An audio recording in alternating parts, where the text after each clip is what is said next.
It's been a while with the Life Stories crew and myself traversing the eastern part of the country, searching for exciting, inspiring, and intriguing stories close to your heart.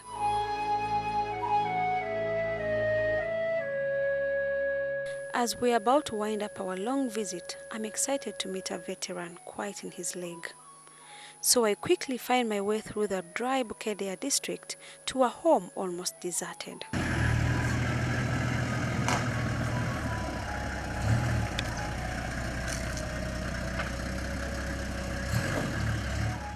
From a distance comes an elderly gentleman heading towards us. He welcomes the team warmly and goes to find us some seats. Let me go to that home and get more chairs.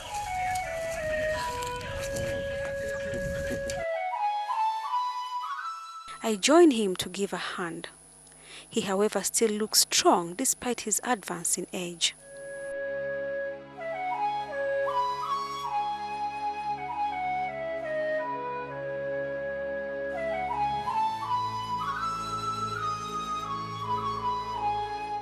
It's a dry season here in Bukedea district, but the scorching heat from the sun has not stopped us from visiting Mr. Etiang John Stephen, who was a senior technical officer at the East African Posts and Telecommunication Administration. Here is his story.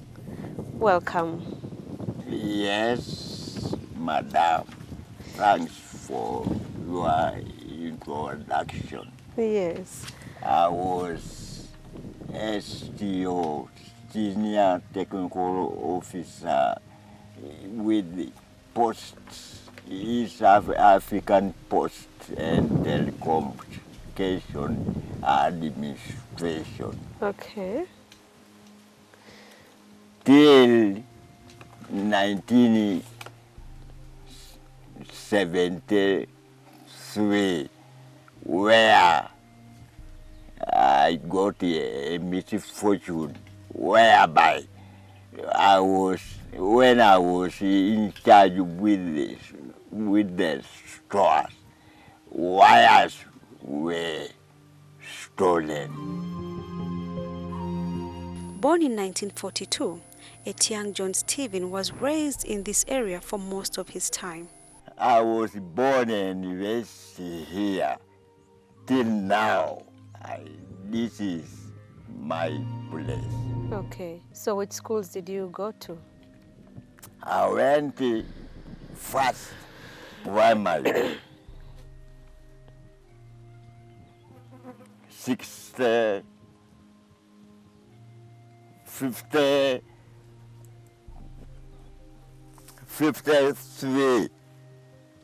to 68. That was primary. That is, those days it was from primary 1 to primary? You had to do primary living.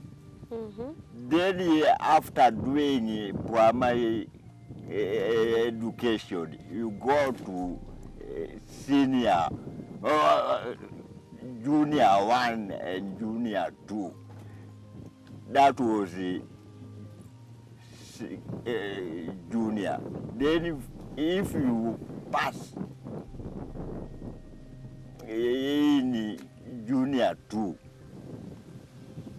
there you go to a senior school, senior 1, 2, 3, 4, whereby auntie, you are to do in a senior school 4-year course. Okay. Then after 4 years, you set for Cambridge by then, not your name as we are as we are doing now. As it is now. Okay. So what happened after? Okay, before that, were you paying school fees? Were your parents paying school fees for you, or you had this free education? We had a lot of cattle were so many I was paid school fees by my parents. He served as a senior technical officer at the East African Telecommunication Administration till 1973. When you finished your school, did you decide to do a course? Or did you just stop? Did you stop at a When senior I four? was in senior 4, those people from the East African Posts and Telecoms were going around interviewing and wanting people, all boys, to join them after the results were out. So, After what results were out? Cambridge. Okay. Etiang was blessed to be one of the few that secured themselves an education in the early days. After the release of his Cambridge results in 1965, he started working. Immediately, they told me to report on the 3rd January 1965 to Kampala. Then I was almost employed because they were paying us 393 shillings. Okay. 390 shillings. Yes. When the SARS came, I qualified for engineering course. Okay. Yeah, I passed the subject they wanted: mathematics, physics, chemistry, and biology. What? You passed all that. I got 28 aggregate. Okay. Second class were taken direct to Mbagathi Central Training School for the whole of East Africa. Then during our course, we were supposed to attend at Kenya Polytechnic 2 days in a week to get a certificate in City and Guilds of London Institute. When I came shortly to Kampala, we sat for intermediate certificate of City and Guilds of London Institute at Uganda Technical College, by then Kiambogo, UTC, Kiambogo. Okay. Where I got the second class in City and Guilds of London Institute.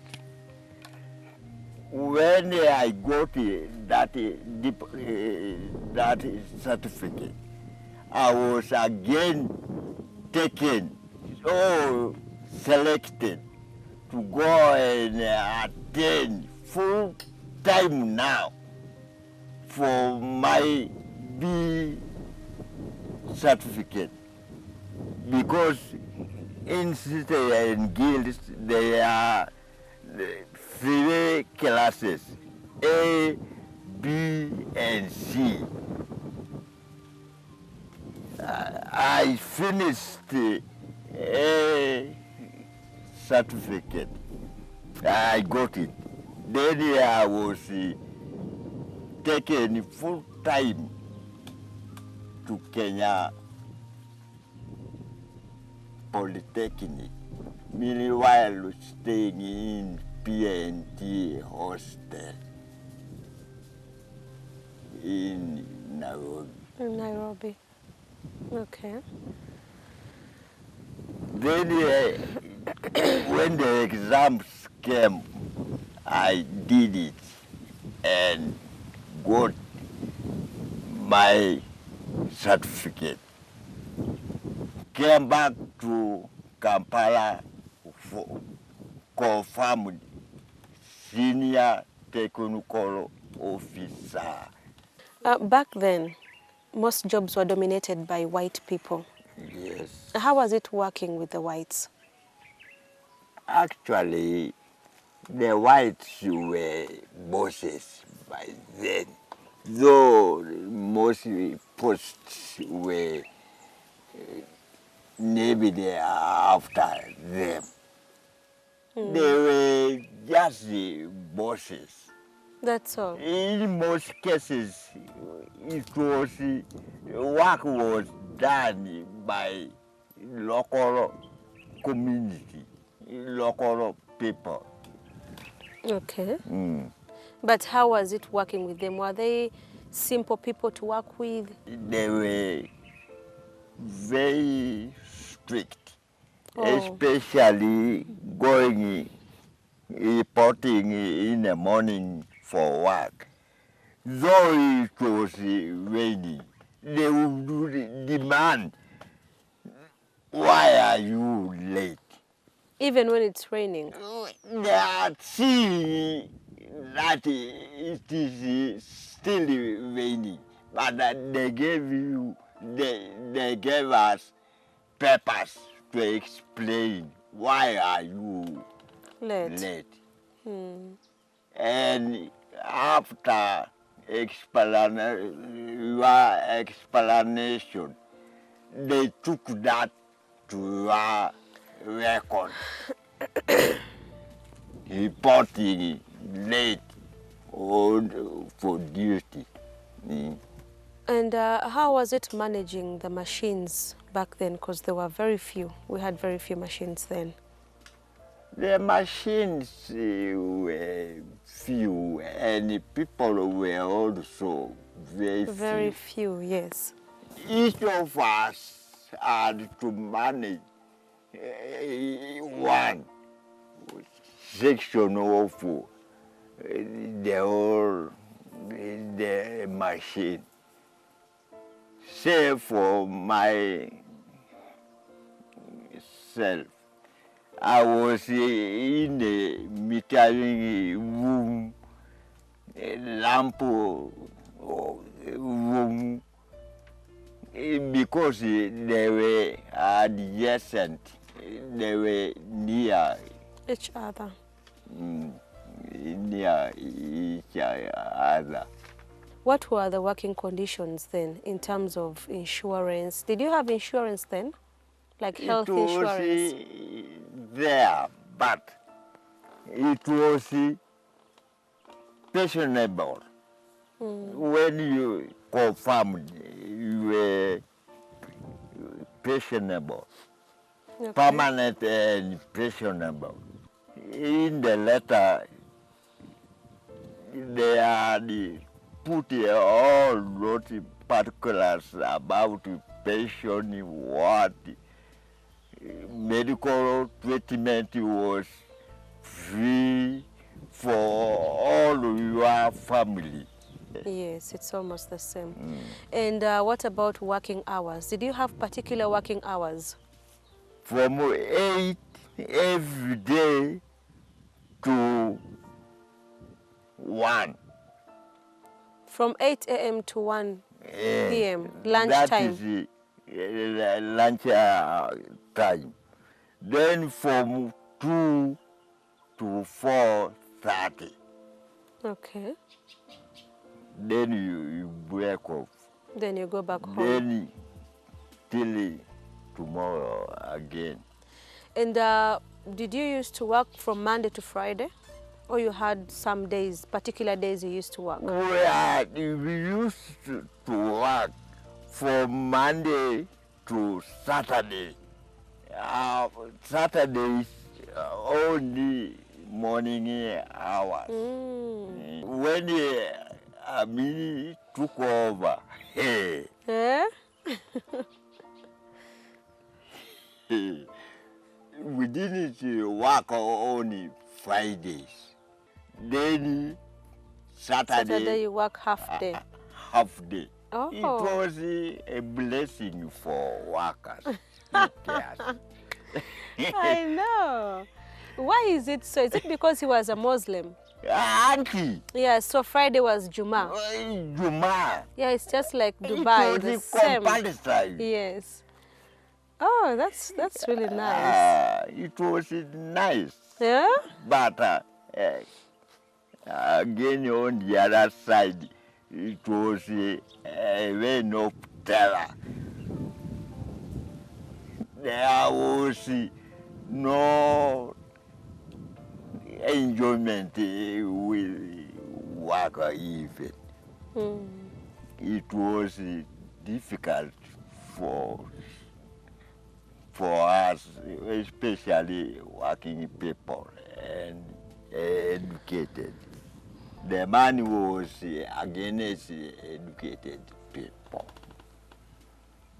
Why do you say so? Why was he against educated people? Because he was not educated himself. Okay. So what are those things he used to do to educated people? There are numerous. Tell me a few. There are a few incidences. First, Bishop Boom, when he preached one day, it was a Sunday. I was in Kampala by then. He called him after prayers to his office. Where is he now? He killed him. Oh. And still now, his rod, the government after him, nobody straight after the move in Kampala. We're going to go for a very short break, but when we come back, we continue with the Tiang story. Do not go away.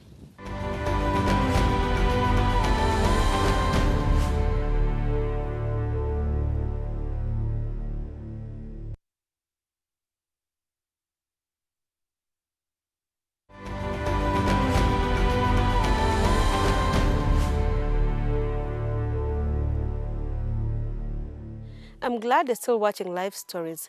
Let's continue with the Tiang story as he takes us through his experience back then. What rules and regulations did you have at work then? First of all, punctuality. They were supposed to be Punctual. punctual. Then honesty. Then what? Honesty, I mean, you were not supposed to indulge in selling P&T property. However, the arrival of ill fate soon found him sacked with no investigations in the matter. The allegations found him jobless. After staying in Otto, I was brought to Zambia, P&T, Koloko Tower, and Teba Road, Yes, yes.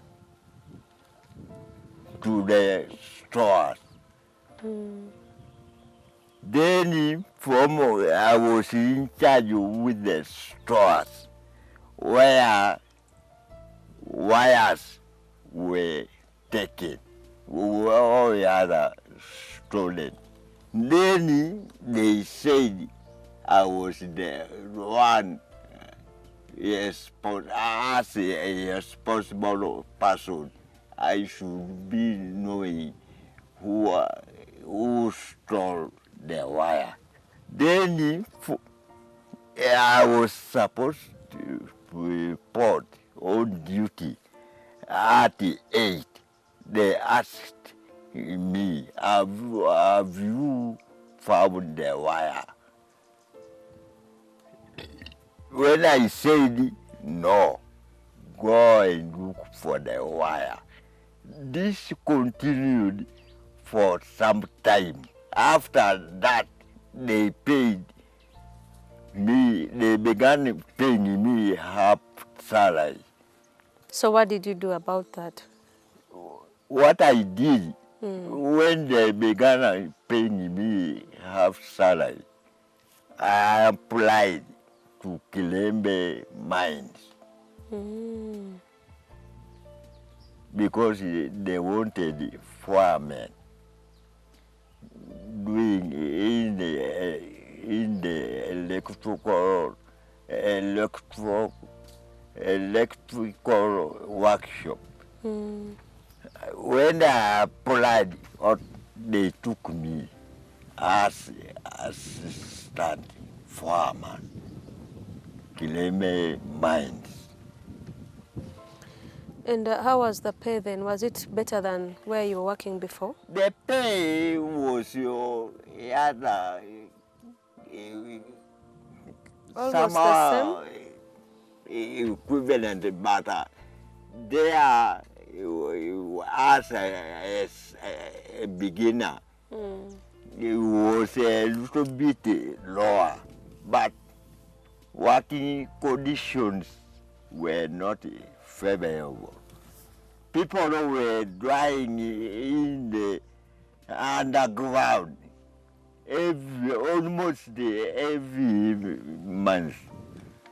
When I came for Christmas and told by then I had a wife, and told my people about that, they said I shouldn't go back again because I had everything I needed in life, I thought by then. Okay. I had the cattle, I amassed a lot of things from Nairobi, from Kampala, and almost everything I needed. So I didn't go back to Kilembe Mines. When you were advised to leave the mines, did you leave the mines there and then? You Yes. left. And what did you do after? Did you get another job after that? I got a variety of jobs around. Here in Bokedea? Just in the village, not in Bukedea again. Okay. I see one.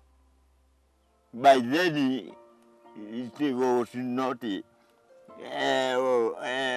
LC, yes. It was then RSC. National Resistance Council. RSC. Okay. Then Kilani jobs, settling cases within the clan. Till now, I am a clan leader. Oh, that's great. Whatever cases they make, they bring them before me. Okay.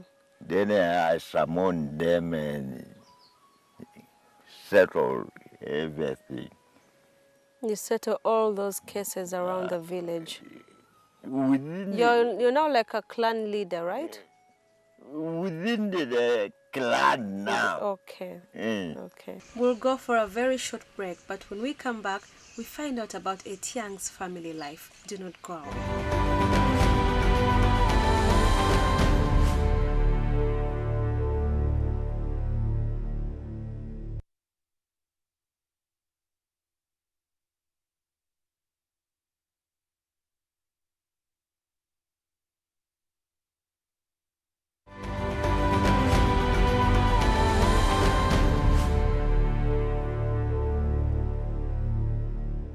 Welcome back from that short break. I'm still here with Mr. Etiang John Stephen, who was a senior technical officer at the East African Posts and Telecommunication Administration.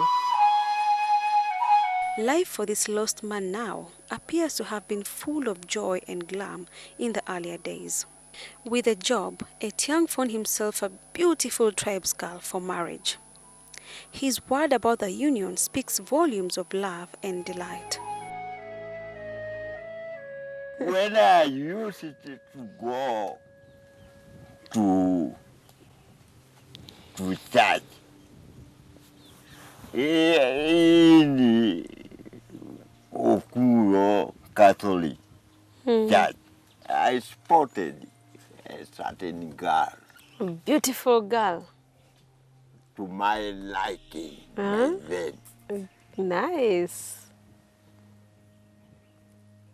They charged me, she agreed, and they charged me, or rather, my parents, 20 heads of cattle. 20, not 20. the small Not thing. the calves. Not calves. The grown ones. That was 1965, Okay. when I was back to Kampala. So did you go with her to Kampala? Did you move with her? Yes. All those years I was with her in Kampala. Was it a civil wedding? It was a customary A wedding. custom marriage? Okay. The couple was later blessed with 6 beautiful children. 6 children. Do you live with them here? No, some of them passed away. Oh, sorry. His bad days were not about to end. Etiang lost his wife after she succumbed to AIDS that she contracted from treating an ailing niece. The piling of trouble from one to the next clearly shows on his face. And your wife? She died 2009. That is That's her grave. grave. Oh, She sorry. even written. What really happened? Was she sick? She felt sick, attending to her sister's daughter who was affected with the AIDS. Her sister's daughter refused her mother. Now she was the one taking care of her, feeding what. Then she also caught the disease. How She did- died of AIDS. Oh, sorry. How many surviving children do you have? I've got 5 now. You have 5 now. Where are they? What the surviving one is a daughter. She's in Moroto doing private work, brewing marijuana. that is her house. Okay, it's a beautiful house. Today, he lives with his last-born daughter in her senior sixth vacation that I didn't have the chance to meet. She had gone to town. He is worried he can't afford to extend her for further school for lack of fees. One is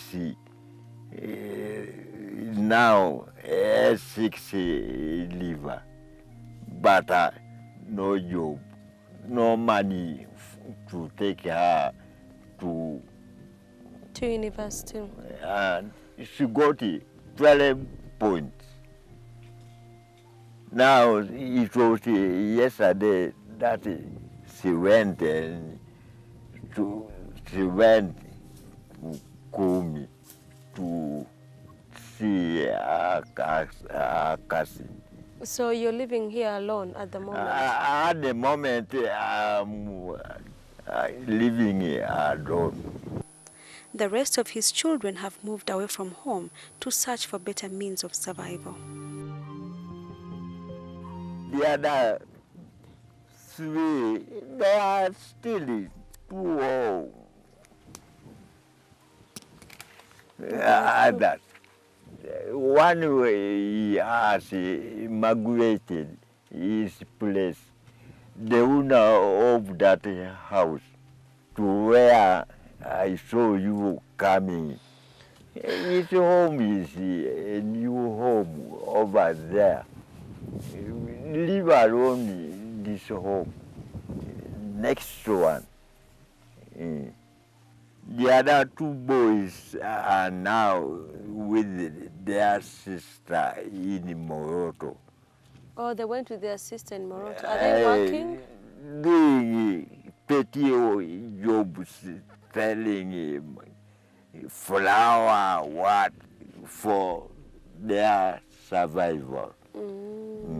Okay. When the Kamojongo land of their prestige, Apoga we call it, they raided, they formed a group there and took all our cattle In Teso? from the entire Teso and Padasa. From every homestead? From everywhere. Even the cattle are down. If they saw, you had to show them where is the cow. Which deposited Yes, the cow dung. Yes. Failure to produce or show them the cow death. Did they in any way try to fight you? They beat me. One day the family was having at a joint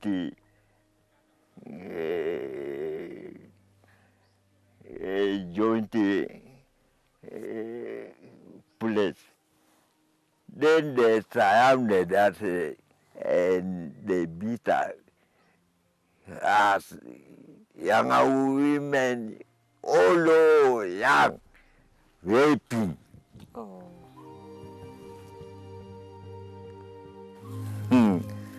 They let me hang on.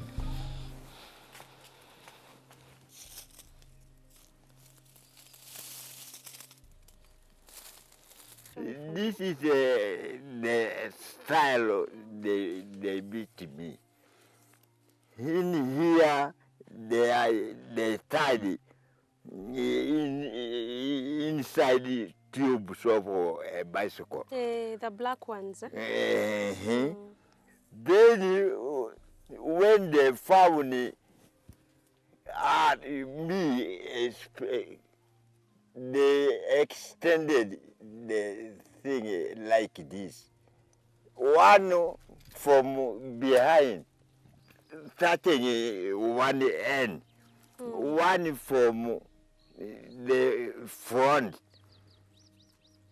beating the sticks now. When the stick was on your head? Auntie. Then the one from behind starts beating it.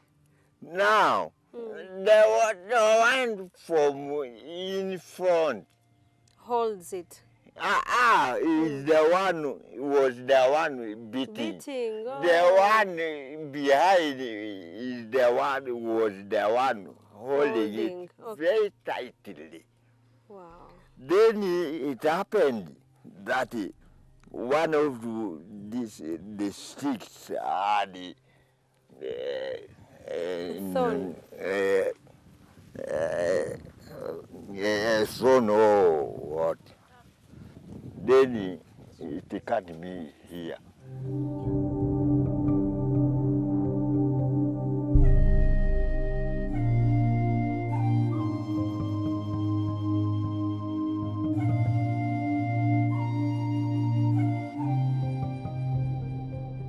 He moved back to his home village to do agriculture.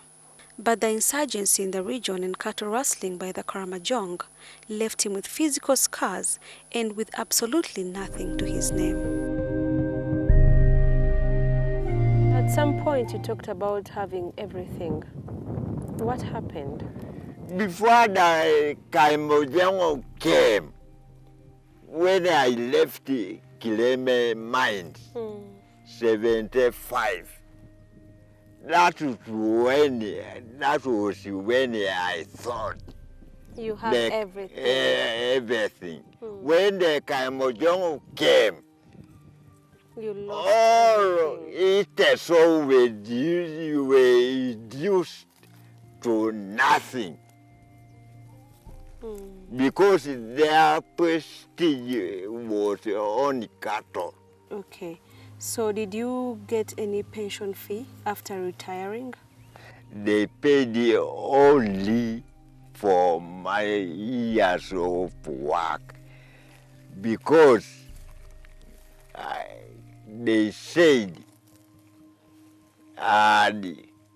if I found a wire, I would get all the benefits. Oh. So losing of the wire really... Loss of all privileges.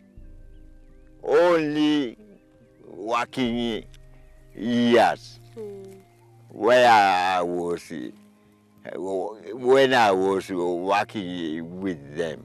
Okay. Those years they paid, which I spent on education and survival. So about those wires that got lost, don't you think it was unfair? Because they needed to carry out some investigation about that. Did they carry out an investigation? Later on, they found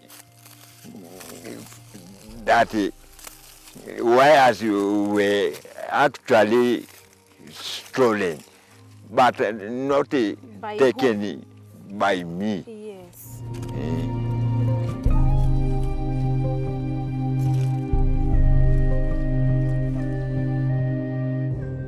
What are you doing for yourself? Do you have any source of income? Just farming, and yet losing eyesight. You lost your eyesight? I'm not seeing properly. The girl one day took me to hospital of the eyes. I've got the papers. Okay. They only operated one eye. Now, even this eye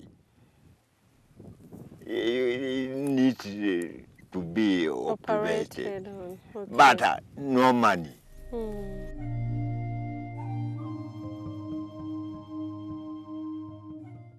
After our sit-down talk, he takes me around to pay my respects to his deceased wife.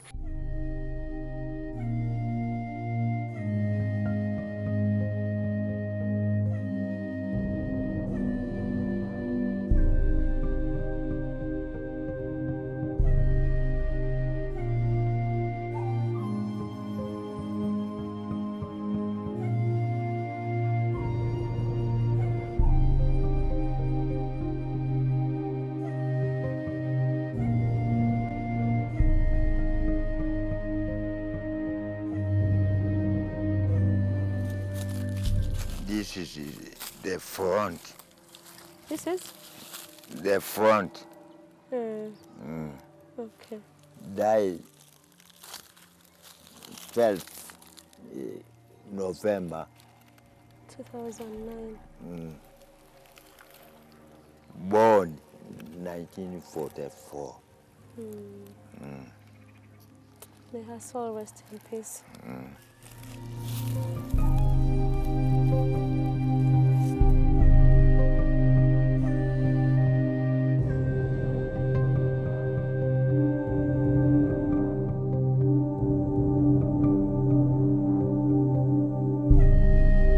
And then shows me around the bare remains of his kraal. Where was the kraal by then? I migrated here. Okay. It was there.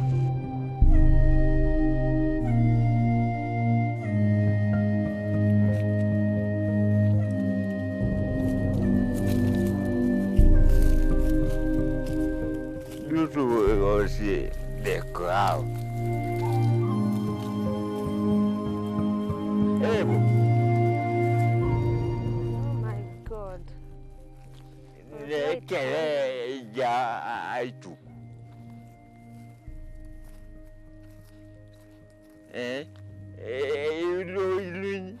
I was tying them here. Some here. How many were they? Roughly. Uncountable. Oh, So many. there were so many. Imagine all this was occupied by cattle.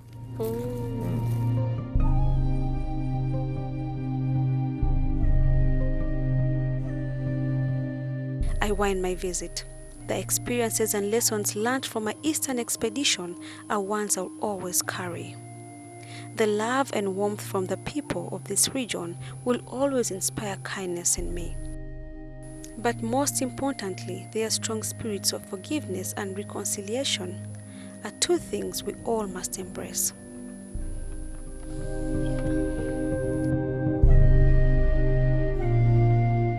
Despite of the poverty and harsh conditions that life brings along, Mr. Etiang John Stephen is going on with life. With all that aside, from a personal perspective, I suggest that investigations always be carried out before implicating employees. And also, I think it's only fair that we take the initiative to avail our elderly a comfortable source of livelihood.